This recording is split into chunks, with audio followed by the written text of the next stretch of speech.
ਜੀ ਇੰਨੇ ਕੁ ਕੱਖ ਹੁਣ ਬਸ ਨਰਮੇ 'ਚ ਤੇ ਉੱਤੋਂ ਇੱਕ ਮੀਂਹ ਪੈ ਜੇ ਤਕੜਾ ਜਾ, ਉੱਤੋਂ ਕੋਈ ਚੋਰੀਓਂ ਰੇਹ ਦੀ ਬੋਰੀ ਸਿੱਟ ਜੇ ਚ, ਆਹਾ ਫਿਰ ਸਾਨੂੰ ਬੈਟਰੀਆਂ ਦੇ ਸਰਕਾਰ, ਅਸੀਂ ਬੈਟਰੀਆਂ ਲਾ ਕੱਖਾਂ 'ਚ ਬੂਟਾ ਭਾਲਾਂਗੇ। ਇੰਨੇ ਕੱਖ ਹੁਣ ਮਿੱਤਰੋ ਤੇ ਮੀਂਹ ਪੈ ਜੇ, ਕਿਵੇਂ ਨਰਮਾ 55 ਮਣ ਤੋਂ ਡਿੱਗੂ ਮੈਨੂੰ ਦੱਸੋ ਭਲੇ ਲੋਕੋ।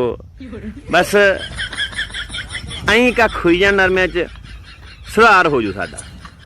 ਕਿਆ ਬਾਤ ਹੈ।